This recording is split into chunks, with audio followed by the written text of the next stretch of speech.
으로 이렇게 인사해 보겠습니다. 예수님이 우리의 목자이십니다 라고 인사해 보겠습니다. 예수님이 우리의 목자이십니다. 예수님이 우리의 목자이십니다. 네, 예수님이 우리의 목자 되시는 줄 믿습니다. 시편 23편 말씀을 함께 보고자 합니다.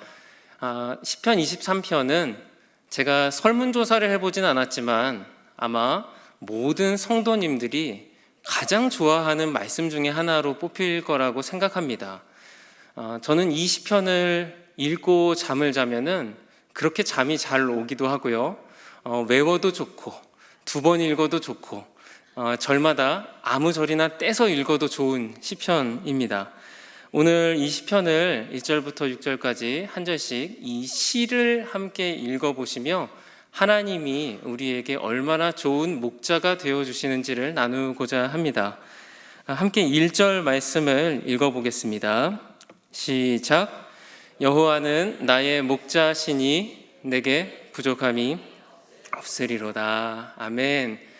네, 시편 1편은 이렇게 시편 23편 1절은 이렇게 시작합니다.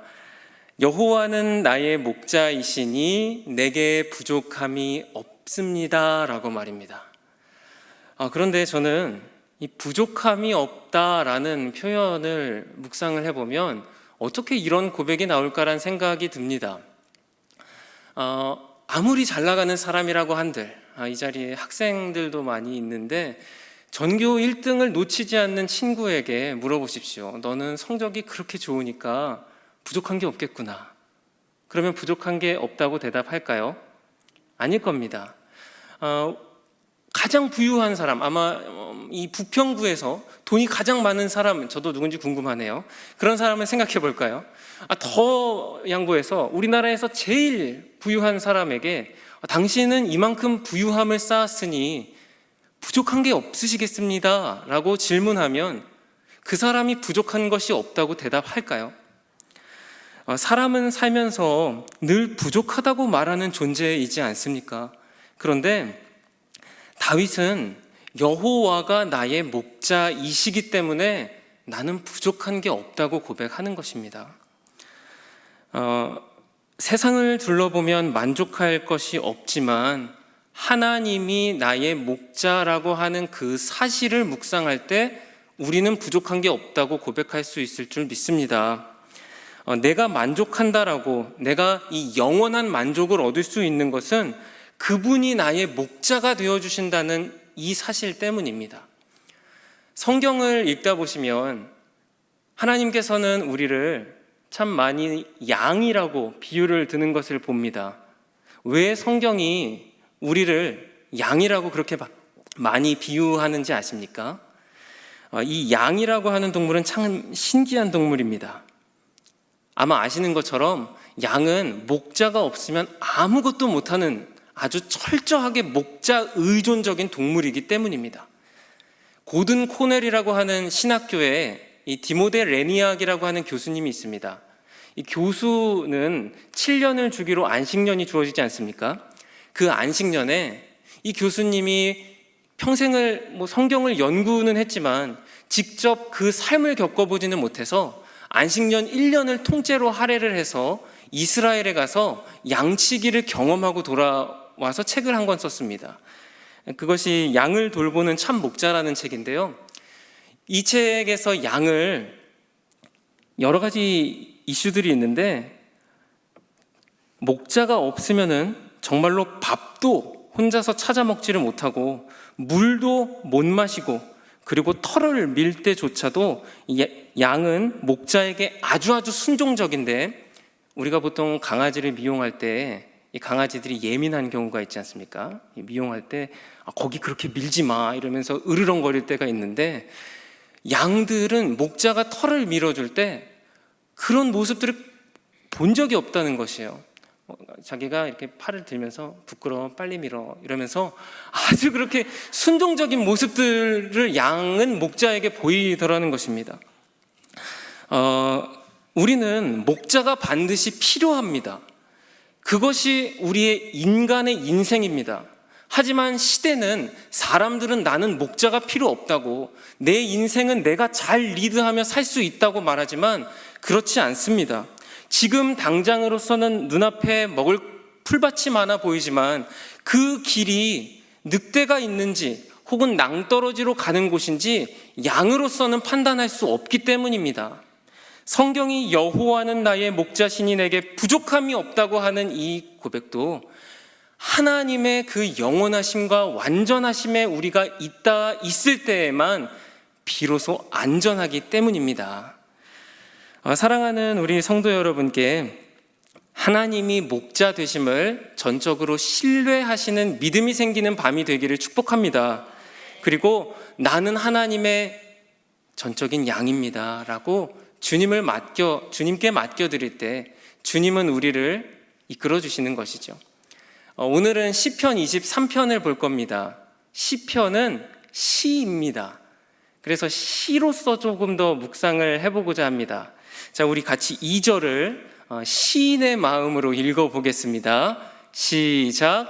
그가 나를 푸른 풀밭에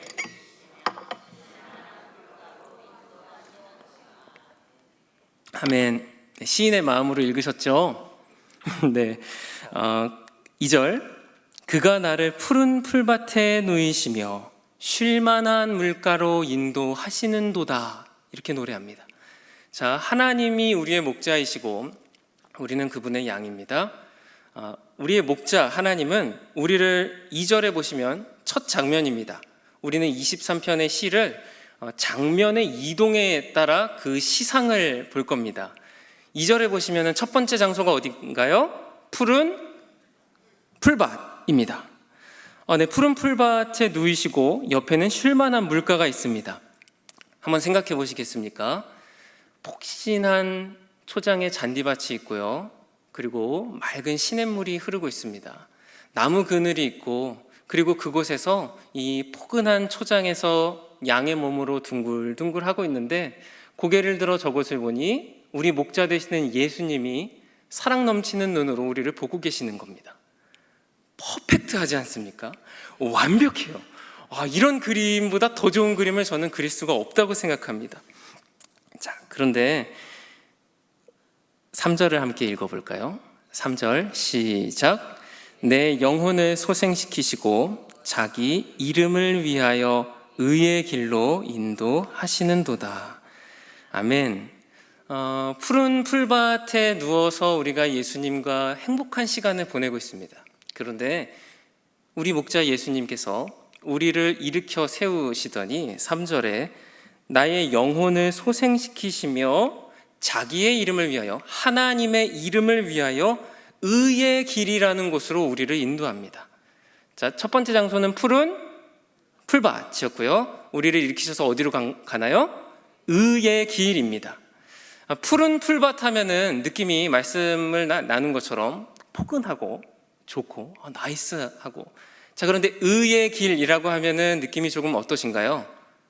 아까보다는 좀 딱딱하고, 그리고 그 길은 뭔가 네모 반듯하게 닦여 있어서 그 길을 흐트러지게 걸으면 안 될 것 같은 느낌의 길이지 않습니까?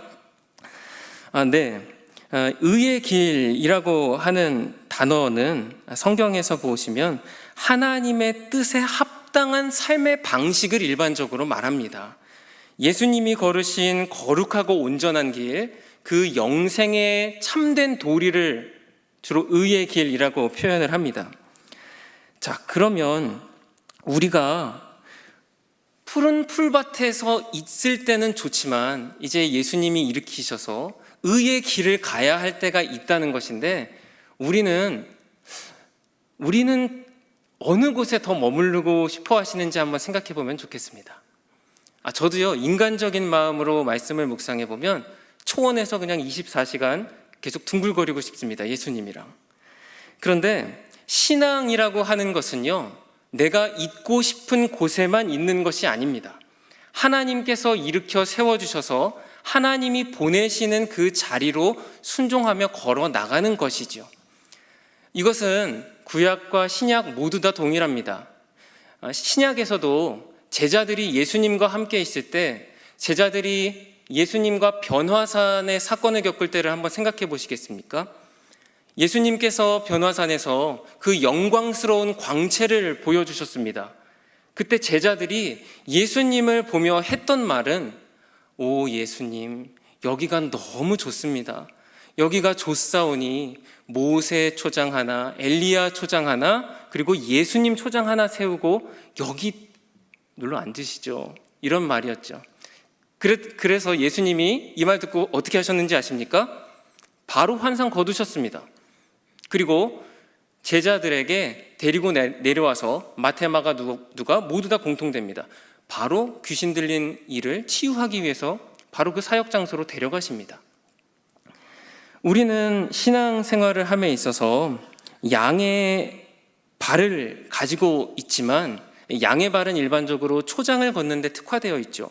그러나 그곳에만 머무르는 것이 아니라 예수님과 함께 딱딱한 바닥일지라도 그곳으로 나를 의롭게 만드시는 과정에 맡기는 것입니다. 예수님의 이름을 위해서 우리가 그 의의 길을 걸어 나가야 하는 것이 어떤 것일까요? 우리는 그 의의 길, 하나님의 뜻에 합당한 삶의 방식을 살기 위해서 훈련의 길을, 그리고 양육의 길을 가야만 한다는 것입니다. 이제 하반기 양육이 시작이 됩니다. 여러 가지 클래스들이 있는데요. 제가 정말 추천하고 싶은 클래스가 있습니다. 무엇일까요? 네, 웃으시는데요. 제 클래스 아니고요. 하트프레임입니다. 제 담임 목사님 계셔서 하는 말은 아니고요. 여러분, 저는 온세계교회 만약에 부목사가 아니더라도 저는 하트프레임을 듣습니다. 정말로요. 두 가지 이유가 있는데요. 왜냐하면 우리 담임 목사님 마지막 클래스이지 않습니까? 그렇죠? 담임 목사님께서 가지고 계시는 그 신앙의 그 경험과 또 그 비전에 대해서 바로 가까이서 나눌 수 있는 마지막 기회입니다, 여러분. 그래서 여러분들 꼭 신청을 하시기를 바라고요. 이 두 번째 이유가 더 오늘 본문에 이제 중요한데, 시선이 너무나 중요하기 때문이에요. 길을 바라볼 때 내가 내 몸이 편한 내 길을 따라가고자 하는 것이 우리 육신의 정욕일진데, 우리는 그러한 시선이 아니라 하나님 나라의 시선, 예수님이 보내시는 그 길의 시선을 우리가 분별할 수 있어야 하기 때문입니다. 그 시선을 우리가 훈련받기 위해서 이러한 양육들이, 또 물론 양육이 뿐이겠습니까? 봉사도, 그리고 교육도, 우리가 드리는 예배도, 그 의의 길, 우리가 하나님의 백성으로 순전하게 살아내기 위해 그 훈련의 길을 하나님께서 보내고자 하실 때 순종하실 수 있는 마음이 있기를 바랍니다.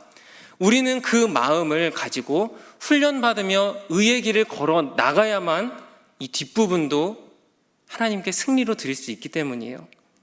자, 이제 그 의의 길을 지나서 그러면 어느 길이 나오길래 이러한 훈련들이 중요한가? 4절 같이 읽어보겠습니다. 시작. 내가 사망의 음침한 골짜기로 다닐지라도 해를 두려워하지 않을 것은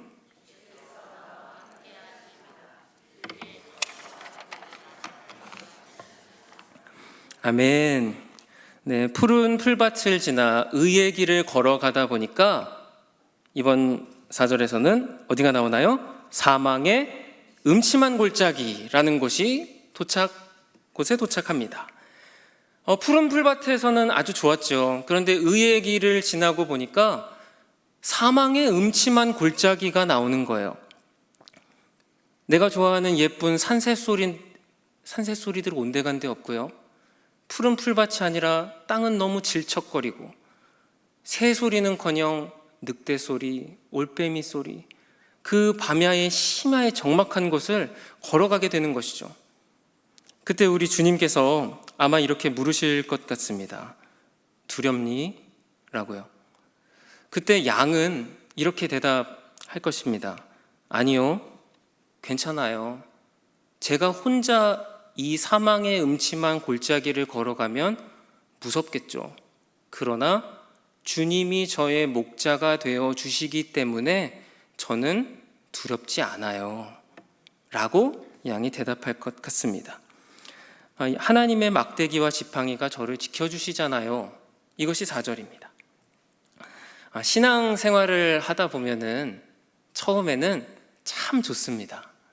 하나님을 처음 만난 그 감격과 기쁨, 그리고 이제 교회에서 신앙생활을 해나갈 때 여러 가지 신기함과 신비함, 그리고 새로 만나는 모든 성도님들이 다 천사로 보이고요. 이런 귀인들이 다 없으신 것 같고, 왜 이런 사람들과 함께 인천 땅에 있는데 이제야 만났을까, 이런 생각도 들고. 자, 그런데 주님이 의의 길을 지나서 그 길을 함께 걸어가실 때 우리는 사망의 음침한 골짜기도 지나게 된다는 것입니다. 신앙의 초에는 이 모든 것들이 다 좋아 보이고 초장에 누운 양처럼 둥글둥글 폭신폭신한 마음, 그리고 이건 저의 개인적인 간증입니다만 제가 만나는 사람마다 동의하는 부분이더라고요. 기도할 때도 처음에는 그렇게 잘 들어주세요. 그런데 왠지 지금 이제 신앙의 연차가 20년쯤 이렇게 저도 됐는데 그러면은 좀 기도를 안 들어주시는 듯한 느낌도 들고, 이런 좀 개인적인 생각이었습니다. 자, 그러나 우리 주님께서 의의 길로 훈련을 하시고 그리고 사망의 음침한 골짜기로 지나게 하실 때에는 하나님께서 함께 하시고 그 길을 반드시 지나야 하기 때문에 그 길을 걷게 하시는 줄 믿습니다. 우리는 이러한 마음을, 그리고 주님의 그 뜻을 알아차려야만 합니다. 사망의 음침한 골짜기를 걸어가는 게 우리는 마음으로 싫을 수 있습니다. 푸른 초장에 계속 있고 싶을 때가 있고요. 그리고 다음 단계로 나아가는 게 마음에 너무나 부담이 될 때가 있습니다. 하지만 성경에서 나오는 모든 사람들의 공통점 중에 하나는 그리스도인들의 위력은 고난에 가장 잘 드러난다고 하는 점입니다. 힘든 시절에 그러나 주님이 저랑 걸어가 주시니까 저는 괜찮아요. 저도 우리 성도님들을 함께 만나며 여러 모양 다른 형태의 사망의 음침한 골짜기의 이야기들을 듣습니다. 그 골짜기를 걸어가실 때에 얼마나 마음이 아프실까라는 생각들이 기도할 때마다 참 눈물로 많이 나옵니다. 하지만 오늘 말씀을 기억하시고 우리 예수님께서 아무리 험난한 사망의 음침한 골짜기라 할지라도 우리 주님이 그 길을 호위하고 걸어가 주심을 발견하실 수 있으면 좋겠습니다. 주님과 걸어가기 때문에 저는 괜찮습니다. 이 고백이 눈물이 나고 가슴이 아프실지라도 오늘 밤 기도하시는 가운데 입술로 고백하시고 그리고 주님이 주시는 특별한 위로가 있기를 축복합니다. 자, 5절입니다. 또 5절을 함께 같이 읽어보시고 말씀 나누겠습니다. 시작. 주께서 내 원수의 목전에서 내게 상을 차려주시고 기름을 내 머리에 부으셨으니 내 잔이 넘치나이다. 아멘. 네, 장소의 흐름을 따라 시를 본다고 했죠? 푸른 풀밭에서 시작했습니다. 의의 길을 딱딱하지만 걸어갔고요. 그리고 사망의 음침한 골짜기, 이제 이곳을 지나갑니다. 그러면 조금 더 좋은 곳이 나와야 하는데 시편 23편의 5절은 원수가 나옵니다. 모든 게임은 다 끝나면 보스가 나오죠. 사망의 음침한 골짜기를 지났더니 이제 원수가 나옵니다. 저는 원수라고 하는 단어만큼 성경에서 마음을 답답하게 하는 단어가 없다고 생각합니다. 여러분 혹시 원수가 있어 보셨습니까? 대부분 없으실 것이고요. 없기를 축복합니다. 영화에서도 나오죠. 무림 영화 같은 것 보면 부모님의 원수, 내 인생의 생명의 원수. 부모님이 이 원수 때문에 죽은 것이잖아요. 내 인생이 이 원수 때문에 모두 다 틀어진 것이고, 그런 원수예요. 이 원수의 목전에서 그런데 우리 목자 되시는 하나님께서 우리에게 무엇을 주시냐면 5절에 상을 차려주시고 기름을 머리에 부으시면서 그리고 잔을 넘치게 채워주신다는 겁니다. 아이러니하지 않습니까? 원수의 목전에서 우리 주님께서요 밥상을 차려주시는 거예요. 그리고 그 밥상 원수 앞에서 너 먹어 라고 하시는 겁니다. 저는 이 5절을 묵상하다 보니까 시로 함께 오늘 말씀을 묵상한다고 했잖아요. 놀라운 사실 하나를 발견했는데요. 그건 바로 시편 23편 1절에서 분명 목자와 양으로 시편이 시작했지 않습니까? 그런데 푸른 풀밭, 의의 길, 사망의 음침한 골짜기를 지나 원수 앞에 도달하는 이 시간 동안 양이여 어느새 사람이 되어 있습니다. 그죠? 5절에 보시면 밥상을 차려주셨어요, 주님이. 양은 밥상을 못 먹습니다. 밥상에다가 양이 발 올리고 이렇게 찹찹찹 먹는 거 생각하실 수 있으시겠어요? 밥상은 사람이 받는 거잖아요.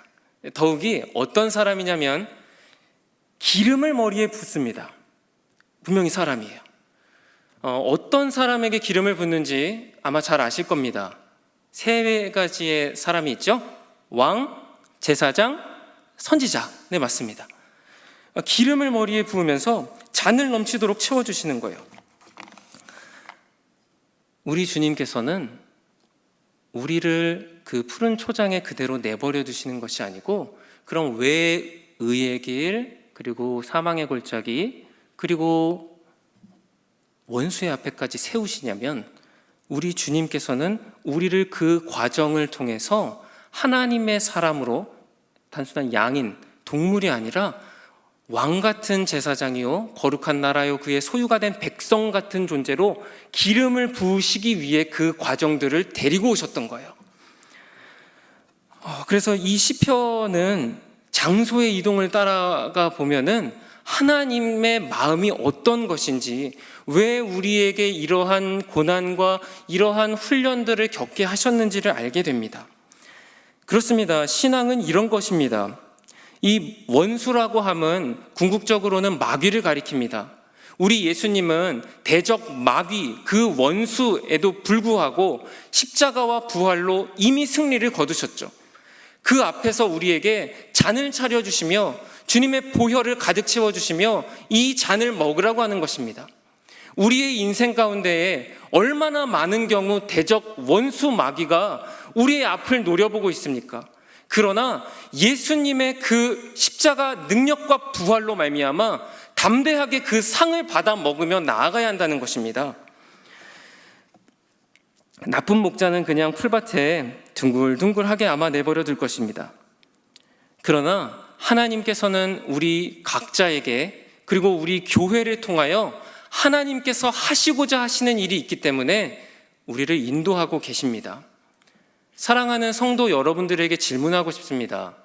성도 여러분은, 나는 과연 이 인생의 여정 가운데에 어느 부분을 지나고 계십니까?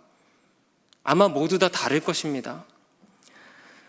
또 어떤 이들은 이 말씀을 구원의 서정 과정으로 보기도 합니다. 부르심과 소명, 중생, 회심, 그리고 믿음과 칭의, 양자됨, 그리고 성화, 견인하여 주셔서 영화에 가는 그 모든 과정 중에 또 그것의 비유로 보기도 합니다.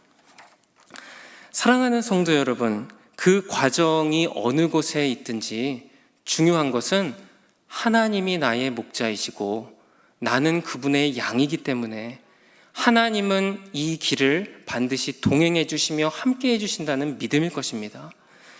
어느 그 과정을 지나시더라도 우리 주님의 믿음과 소망과 사랑을 견지하시기를 부탁드립니다. 네, 이제 마지막 6절입니다. 이 길을 잘 오셨습니다. 이제 최종 목적지 나누고 말씀 마치겠습니다. 6절 시작. 내 평생의 선하심과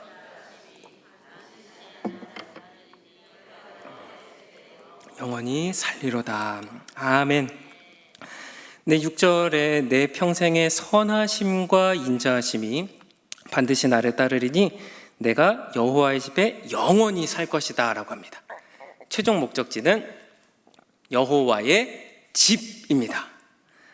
그리고 저는 이 6절에서는 한 가지 은혜만 나누고 싶은데요, 바로 선하심과 인자하심이 나를 따른다고 하는, 따르다라는 동사입니다. 이 따르다라고 하는 동사는 라다프, 그래서 여기서는 또 특별히 칼 미완류라 그래서 일라다프 뭐 이렇게 발음하는데요. 이 단어는 어떤 단어냐면요, 그냥 뭐 어떤 뭐 귀여운 게 졸랑졸랑 쫓아오는 그런 따라옴이 아니고요, 군대나 경찰이 추격하는 그 단어입니다. 그러니까 하나님의 선하심과 인자하심이 나를 따라오는데, 그 따라옴이 어떻게 따라오냐면 그저 따라오다가 마는 그런 것이 아니고요, 마치 그 사냥감을 쫓아가는 어떤 그것처럼 나를 하나님께서 선하심과 인자함으로 그렇게 동행해 주셨다는 것이에요. 그런데 그 선하심과 인자하심은 우리를 따라왔어요. 따라오다라는 것은 뒤에서 오는 것이죠. 인간도 양도 그 시야는 아무리 많이 봐야 그 옆 180도까지지 않습니까? 뒤를 360도 볼 수 있는 동물은 없잖아요. 뒤를 돌아보니 푸른 풀밭, 의의 길과 사망의 골짜기, 원수의 목전, 그 길을 모두 거니고 여호와의 집에 도착하여 그 뒤를 돌아보니 하나님의 선하심과 인자하심이 그때에는 몰랐지만 내 뒤를 계속해서 따라오고 있었다는 것입니다. 하나님께서는 저와 우리 성도 여러분들을 데리고 갈 곳이 있으십니다. 바로 6절 최종 목적지인 여호와의 집입니다. 우리는 그런데 그 길을 걸어갈 때에 각 길만을 보기 때문에 길 그 과정을 넓게 보기도 힘들고요, 그리고 뒤를 돌아보며 하나님의 선하심과 인자하심을 보기도 어렵고요, 그 순간만을 우리가 양처럼 보기 때문에 우리는 마음에 낙심하고 눈물 흘리고 버림받은 것 같고 외로운 때가 너무나 많습니다. 하지만 하나님은 우리의 목자가 되어주시고 나를 성숙시키시며 나를 변화시키셔서 우리를 하나님의 그 집까지 인도하고 계시는 줄 믿습니다. 그때마다 사랑하는 성도 여러분께서 이 시편 23편을 다시 묵상하시며 하나님 떠나시지 않으시는 목자 되심을 확인하기를 바랍니다. 오늘 말씀은 시편 23편이었습니다. 시편 23편은 시였죠. 그래서 시상을 따라 시로서 묵상을 해보았습니다. 저는 하나님께서 성경에서 다양한 장르를 주신 게 너무나 감사합니다. 율법서, 법이죠. 법은 세부사항이 중요하기 때문에 한 구절 단어까지도 중요합니다. 딱딱할 수 있지만요. 또 이야기, 설화체, 엘리야의 이야기, 예수님의 이야기, 그것을 우리에게 전달하시기 위해 최적의 방법을 선택해 주셨어요. 또 시입니다. 하나님은 우리를 너무나 사랑하셔서 그 연인에게 편지를 쓰시는 그 마음으로 우리에게 시를 주시며 우리의 삶이 버림받은 것이 아니라 그리고 우리의 삶의 목자가 되어주심을 이렇게 시로서 표현하였습니다. 그런데 우리는 너무나 많은 경우 종교적인 것으로 우리의 신앙생활을 만들어버려서 하나님의 마음을 잊고 하나님의 그 사랑의 시가 시인 것이 아니라 단순한 딱딱한 글자로 읽은 것은 아닌지요. 오늘 이 저녁 시선을 예수님께 고정하며 걸어가기로, 그리고 말씀으로 회복하기로 결단하기를 바랍니다. 여기 서 있는 저 역시도 진실되고 신실한 예수님 양으로 살아가기로 설교를 준비하며 결단하였습니다. 성도님들도 걸어가시는 그 구원 서정, 그리고 그 인생 여정길에서 예수님의 순결한 양이 되어 주시기를 주님의 이름으로 부탁드립니다. 아멘. 찬양하겠습니다.